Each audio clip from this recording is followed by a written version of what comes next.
할렐루야. 오늘도 새벽 예배에 나오신 성도님들을 주님의 이름으로 축복하고 환영합니다. 함께 시간 기도하며 예배의 자리로 나가도록 하겠습니다. 함께 기도하겠습니다. 하나님, 주님께서 우리의 삶의 선한 목자 되시기에 저희들 오늘도 주님만을 따르기를 원합니다. 저희들 방황하지 않고 주의 말씀을 쫓아갈 때에 진정한 기쁨과 행복을 주시는 주님의 은혜를 경험하게 하여 주시옵소서. 오늘 하루도 우리의 삶이 주님만을 바라보고 나아갈 때에 기쁨의 증거가 되는 우리의 삶이 될 수 있도록 은혜 허락하여 주시옵소서. 감사하며 예수님의 이름으로 기도하옵나이다. 아멘.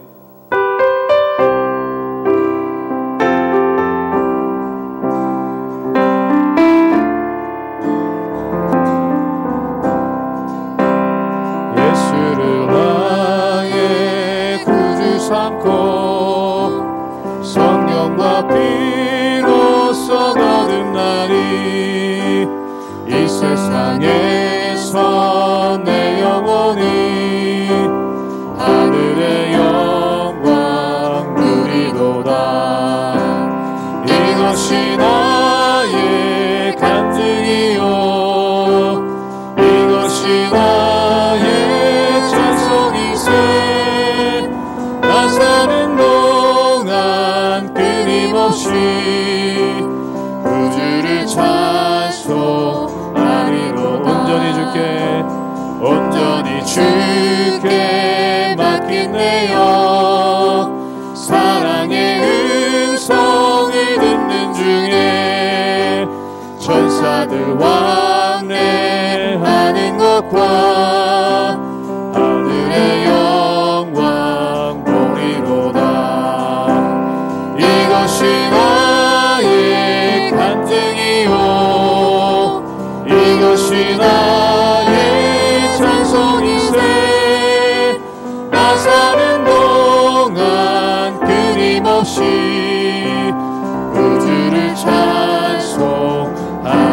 주 안의 기쁨, 주 안의 기쁨 누림으로 마음의 풍랑이 잔잔하니 세상과 나는 간 곳 없고 구속한 주. 우리 3절로 다시 한번 고백하겠습니다. 주 안의 기쁨, 주 안의 기쁨 누림으로 마음의 풍랑이 잔잔한 세상과 나는 간 곳 없고 나는 간 곳 없고 구속한 주만 보리로다. 구속한 주만 보이도다. 네. 이것이 나의 간증이요, 이것이 나의 찬송이세. 나 사는 동안 끊임없이 구주를 찬송하리로. 이것이 나의 간증이요, 이것이 나의 찬송이세. 나 사는 동안 끊임없이 구주를 찬송하리로다. 이것이 나의 간증이요, 이것이 나의 찬송일세. 나 사는 동안 끊임없이 구주를 찬송하리로다.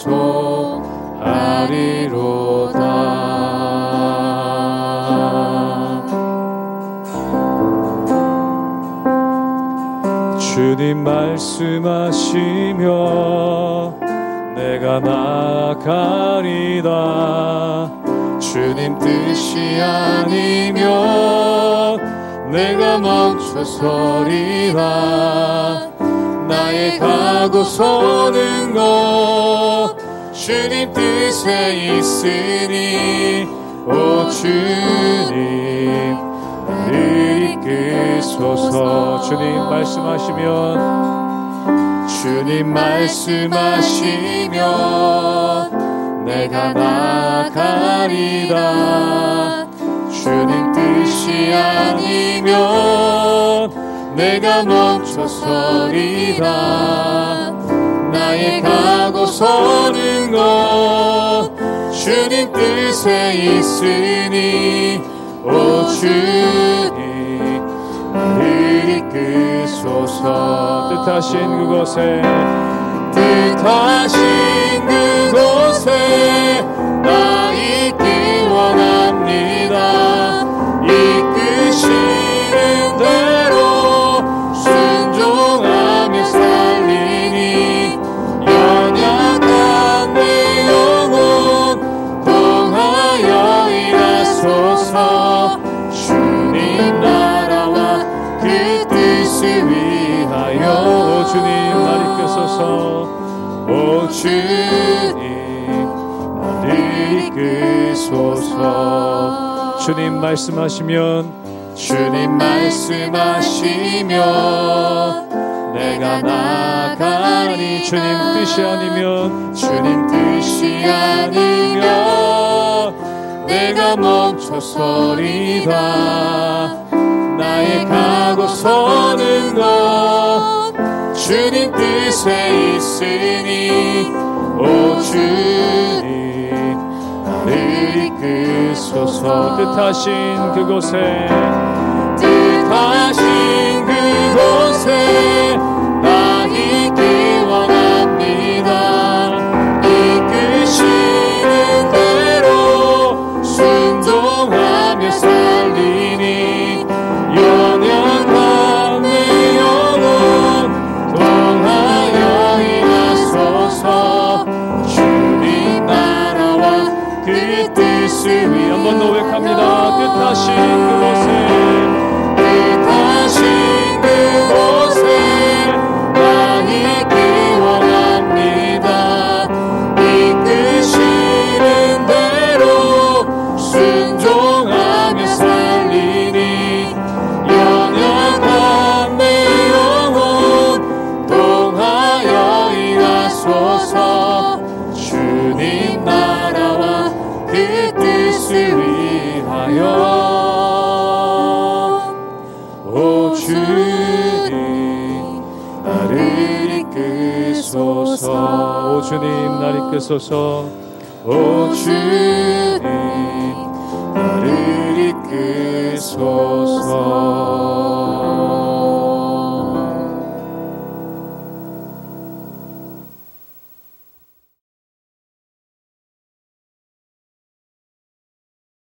할렐루야.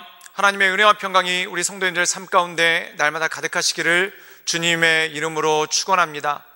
우리가 세상을 살다 보면 여러 가지 어려움을 겪을 때가 있고 또한 큰 재난을 겪을 때가 있는데 이 재난 가운데 가장 끔찍한 것이 바로 지진입니다.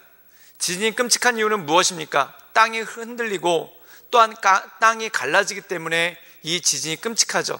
그렇다면 땅이 갈라지는 것이 또한 땅이 흔들리는 것이 왜 끔찍하겠습니까? 그 이유는 우리가 땅에 대한 의존이 얼마나 큽니까? 우리가 살아가다 보면은 이 땅 위에다 집을 짓고 또한 이 땅 위에다 다리를 내고 또한 이 땅 위에다가 커다란 건축물들을 지어서 이 땅을 의지하고 또한 이 땅을 지탱하면서 사는 것이 사람의 삶이 아니겠습니까? 근데 땅이 흔들린다는 것은 뭐냐면 정말 믿을 것이 아무것도 없다는 뜻입니다. 사랑하는 여러분, 땅이 흔들리는데 그 위에다 집을 짓고 산다는 것, 또한 땅이 흔들리는데 그 위에다 다리를 짓고 또한 도로를 건설하면서 산다는 것이 얼마나 위험천만하고 또한 불안한 일이겠습니까? 왜 그렇습니까? 우리가 땅을 의지하면서 사는데 또한 땅에다 깊이 말뚝을 박고 이렇게 땅을 깊이 파고 깊은 말뚝을 박으면 안전할 거다라고 생각을 하는데 땅이 흔들리면 모든 것이 무너지고 정말 이 땅을 살아가는 사람들이, 이 세상을 살아가는 사람들이 아무것도 믿을 게 없고 또한 아무것도 의지할 것이 없는 그러한 삶을 살아갈 수밖에 없다라는 것입니다. 오늘 말씀 가운데 보면은 이집트의 멸망에 대해서 말씀하고 있죠. 이 이집트가 멸망한다는 것은 무엇과 똑같냐면 땅이 흔들리는 것, 즉 지진이 나는 것과 똑같은 그러한 충격이 이스라엘 백성들 마음 가운데 있었다는 것입니다. 또한 이집트 백성들도 마찬가지죠. 여태까지 자기들은 한 번도 망한 적이 없고 또한 어떤 외부의 적이 쳐들어와도 다 막아냈던 것이 바로 이집트입니다. 즉 다시 말해서 이집트와 같은 강국은, 또한 이집트와 같은 강대한 나라는 망한다라는 것을 절대 생각할 수도 없고 상상도 할 수 없다는 것입니다. 이 이스라엘 백성들이 광야에서 살 때 무슨 일만 생기면 우리가 이집트로 돌아가자고 했습니다. 또한 이 예루살렘이 멸망했었을 때 그곳에 남아있었던 사람들이 우리가 마지막으로 기댈 곳은 이집트밖에 없다라고 이집트로 내려가는 그러한 일들이 있었죠. 그런데 이렇게 믿었던 이집트가 망한다는 것은 마치 땅이 흔들리는 지진과 똑같다는 것이죠. 사랑하는 여러분, 땅이 흔들린다면 우리는 무엇을 의지하고 살아야 되겠습니까? 또한 땅이 흔들린다면 도대체 우리가 그 위에 어떻게 집을 짓고, 또한 땅이 흔들린다면 그 위에 우리가 어떤 것을 쌓아놓고 살아갈 수가 있겠습니까? 불안해서 견딜 수가 없다는 것이죠. 하나님께서는 이 말씀을 통해서 세상에 믿을 수 있는 것은 아무것도 없다라고 말씀하시는 것이 바로 이 말씀이라는 것입니다. 왜 그렇습니까? 이 세상의 모든 것은 흔들릴 수밖에 없고, 또한 이 세상의 모든 것들은 무너질 수밖에 없기 때문에 그렇죠. 그러므로 우리가 영원히 변치 않고 영원히 흔들리지 않는 하나님을 의지하며 하나님의 말씀 가운데 사는 것, 그것이 가장 중요한 것이고, 또한 우리 삶 가운데 온전한 삶이라는 것입니다. 그래서 우리가 이 세상 살아갈 때 모든 것이 흔들리고 또한 모든 것이 무너지지만 오직 변하지 않는 하나님만을 바라보며 하나님의 은혜 가운데 날마다 승리하며 나가시는 우리 모든 성도님들 되시기를 주님의 이름으로 축원합니다. 예레미야 46장 13절에서 28절 말씀입니다. 바벨론의 느부갓네살 왕이 와서 애굽 땅을 칠 일에 대하여 선지자 예레미야에게 이르신 여호와의 말씀이라. 너희는 애굽에 선포하며 믹돌과 놋과 다바네스에 선포하여 말하기를 너희는 굳건히 서서 준비하라. 내 사방이 칼에 삼키웠느니라. 너희 장사들이 쓰러짐은 어찌함이냐. 그들이 서지 못함은 여호와께서 그들을 몰아내신 까닭이니라. 그가 많은 사람을 넘어지게 하심에 사람이 사람 위에 엎드러지며 이르되 일어나라, 우리가 포악한 칼을 피하여 우리 민족에게로 우리 고향으로 돌아가자 하도다. 그들이 그곳에서 부르짖기를 애굽의 바로 왕이 망하였도다. 그가 기회를 놓쳤도다. 만군의 여호와라 일컫는 왕이 이르시되 나의 삶으로 맹세하노니 그가 과연 산들 중에 다볼같이 해변에 갈멜같이 오리라. 애굽에 사는 딸이여, 너는 너를 위하여 포로의 짐을 꾸리라. 노비 황무하며 불에 타서 주민이 없을 것임이라. 애굽은 심히 아름다운 암송아지일지라도 북으로부터 쇠파리떼가 줄곧 오리라. 또 그 중에 고용꾼은 살진 수송아지 같아서 돌이켜 함께 도망하고 서지 못하였나니 재난의 날이 이르렀고 벌받는 때가 왔음이라. 애굽의 소리가 뱀의 소리 같으리니 이는 그들의 군대가 벌목하는 자같이 도끼를 가지고 올 것임이라. 여호와의 말씀이니라. 그들이 황충보다 많아서 셀 수 없으므로 조사할 수 없는 그의 수풀을 찍을 것이라. 딸 애굽이 수치를 당하여 북쪽 백성의 손에 부침을 당하리로다. 만군의 여호와 이스라엘의 하나님께서 말씀하시니라. 보라, 내가 노예 아몬과 바로와 애굽과 애굽 신들과 왕들 곧 바로와 및 그를 의지하는 자들을 벌할 것이라. 내가 그들의 생명을 노리는 자의 손 곧 바벨론의 느부갓네살 왕의 손과 그 종들의 손에 넘기리라. 그럴지라도 그 후에는 그 땅이 이전같이 사람 살 곳이 되리라. 여호와의 말씀이니라. 내 종 야곱아, 두려워하지 말라. 이스라엘아, 놀라지 말라. 보라, 내가 너를 먼 곳에서 구원하며 내 자손을 포로된 땅에서 구원하리니 야곱이 돌아와서 평안하며 걱정 없이 살게 될 것이라. 그를 두렵게 할 자 없으리라. 여호와의 말씀이니라. 내 종 야곱아, 내가 너와 함께 있나니 두려워하지 말라. 내가 너를 흩었던 그 나라들은 다 멸할지라도 너는 사라지지 아니하리라. 내가 너를 법도대로 징계할 것이요 결코 무죄한 자로 여기지 아니하리라 하시니라. 오늘 말씀 가운데 보면은 이 이스라엘 백성들 가운데 남은 사람들, 또한 예루살렘이 멸망했을 때 남은 사람들이 그들의 마음이 흔들리고 또한 그들의 마음이 무너지게 되는 걸 보게 됩니다. 그래서 그들이 결단한 건 뭐냐면 우리가 이집트로 도망가자, 또한 우리가 이집트로 피난 가자라는 그러한 생각을 하게 되죠. 왜 그렇습니까? 세상의 모든 풍파가 닥쳐와도 이집트만큼은 무너지지 않고, 또한 세상의 모든 일들이 닥쳐와도 이집트만큼은 무너지지 않을 단단한 반석이라고 생각했기 때문에 그렇죠. 그런데 오늘 말씀 가운데 보면은 이집트에 대한 하나님의 말씀이 이렇게 선포되어지는 것을 보게 됩니다. 우리 함께 예레미야 46장 13절의 말씀을 함께 읽도록 하겠습니다. 제가 읽겠습니다. 바벨론의 느부갓네살 왕이 와서 애굽 땅을 칠 일에 대하여 선지자 예레미야에게 이르신 여호와의 말씀이니라.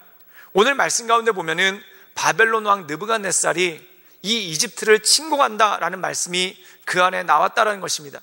사랑하는 여러분, 사실 이집트는 북방의 수많은 강국들로부터 침략을 당하기도 하고 또한 그들의 침입을 여러 번 겪기도 했습니다.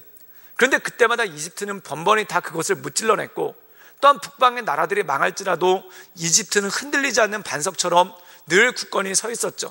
그렇기 때문에 이스라엘 백성들 마음 가운데는 세상의 모든 나라들이 다 무너져도 이집트는 무너지지 않는다, 또한 세상의 모든 나라들이 다 흔들려도 이집트는 늘 굳건할 것이다 라는 그러한 믿음이 그들의 마음 가운데 있었다는 것입니다. 그리고 실제로 바벨론에게 침공을 당할 때도 이집트가 도와주지 않겠는가라는 그러한 희망이 있었고, 또한 예루살렘이 완전히 무너졌을 때도 우리가 이집트로 가면 그래도 안전하게 거할 수 있지 않을까라는 그러한 생각을 했었다는 것입니다. 그런데 오늘 말씀 가운데 보면은 바벨로니아가 이집트를 침공하고 또한 이집트가 그것으로 인해 무너질 것에 대한 하나님의 말씀이 나오죠. 우리 함께 예레미야 46장 24절의 말씀을 읽도록 하겠습니다. 제가 읽겠습니다. 딸 애굽이 수치를 당하여 북쪽 백성의 손에 부침을 당하리로다. 오늘 말씀 가운데 보면은 이집트가 그동안은 북방 민족들의 침공을 잘 막아냈는데 이제 더 이상 버티지 못한다는 것입니다. 그리고 더 이상 버티지 못하고 바벨론에 의해서 수치를 당하고 또한 바벨로니아에 의해서 무너지게 될 것이다 라는 그러한 말씀이 이 땅 가운데 나온다는 것이죠. 사랑하는 여러분, 하나님께서는 이렇게 말씀하셨습니다. 땅 풀은 마르고 꽃은 시드나 여호와 하나님의 말씀은 영원히 서리라 라고 말씀하셨죠. 이 세상의 모든 것들이 때가 있다는 것입니다. 즉 풀이 마르는 것처럼, 또한 예쁘게 폈던 꽃들이 지는 것처럼 이 세상에 영원한 것은 아무것도 없고, 또한 모든 것들이 지나가는 것이고, 또한 어떤 것들은 지금 흥하면 결국은 쇠할 수밖에 없는 연약한 가운데 빠져나간다는 것이죠. 우리가 이 세상을 믿고 산다는 것이 참 그렇습니다. 언젠가 쓰러질지 모르고 또한 언젠가 변하지도 못할 그러한 어려움들이 삶 가운데 있지 않습니까? 우리가 IMF를 겪으면서 참 엄청난 일을 겪었습니다. 그게 뭐냐면 은행이 망할 수 있다는 것을 그때 처음 깨달았죠. 사랑하는 여러분, 은행이 망할 수 있다. 이거 얼마나 충격적이고 얼마나 힘든 일입니까? 우리는 은행이 안전하다고 생각하기 때문에 우리의 돈을 은행에다 맡기고, 또한 은행이 안전하다 싶기에 우리의 전 재산을 은행에다 맡기고도 두려워하지 않고 오히려 안심하지 않습니까? 근데 IMF를 겪어보니까 정말 은행이 망하는 경우가 있고, 정말 망하지 않을 것 같던 커다란 회사들이 퍽퍽 쓰러지고 망하는 그러한 모습들이 있었다는 것입니다. 그 이유는 뭘까요? 세상에 있는 모든 것들이 완전해 보이지만, 또한 세상에 있는 모든 것들이 넘어지지 않을 아성과 같지만, 또한 세상의 모든 것들이 넘어지지 않을 여리고성과 같이 견고해 보이지만 언젠가는 넘어지고 언젠가는 쓰러진다는 것입니다. 즉 다시 말해서 어느 순간에 풀처럼 시들어버리고 어느 순간에 꽃처럼 말라버린다는 것이죠. 이 풀처럼 시들고 꽃처럼 말라버릴 그러한 유한한 것들에, 또한 한계가 명확한 것들에 우리가 우리의 마음을 맡기고 또한 그것을 의지하며 나가는 것이 아니라 우리가 영원하신 하나님을 바라보며 하나님의 은혜 가운데 나가는 것, 이것만큼 귀한 것이 없고 또한 이것만큼 온전한 것이 없더라는 것입니다. 그러나 사랑하는 여러분, 우리의 삶 가운데 이 하나님을 바라보며 영원히 변하지 않으시는 하나님, 정말 우리가 이 세상 가운데 눈에 보이지도 않는 바이러스 때문에 이렇게 나라가 어려움을 당하고 또한 이렇게 큰 위기가 닥칠 줄 누가 알았겠습니까? 그러나 영원히 변하지 않는 하나님, 그 하나님을 바라보며 나갈 때 우리 삶 가운데 새 힘이 있고 우리 삶 가운데 새로운 능력이 있다는 것이죠. 그러므로 사랑하는 여러분, 그 하나님을 바라보며 하나님의 은혜 가운데, 그 인도하신 가운데 날마다 승리하며 나가시는 우리 모든 성도님들 되시기를 주님의 이름으로 축원합니다. 함께 기도하겠습니다. 늘 언제나 살아서 역사하신 주님, 날마다 주님만을 바라보며 하나님의 은혜 가운데 나갑니다. 날마다 하나님의 크신 은혜 가운데, 그 역사하신 가운데, 그 인도하신 가운데 날마다 살아갈 수 있도록 주님 우리를 붙잡아 주시고 우리 위에 하나님의 크신 은혜와 권능을 덧입혀 주시옵소서. 하나님, 푸른 마르고 꽃은 시드나 영원히 변치 않고 영원히 흔들리지 않는 하나님의 말씀 가운데 우리가 우리의 마음을 놓으며 하나님의 인도하신 가운데 살아갈 수 있도록 주님 우리 가운데 축복하여 주시옵소서. 주님께 모든 걸 위탁드려오며 살아서 역사하시는 주 예수 그리스도의 이름으로 감사하며 기도드리옵나이다. 아멘.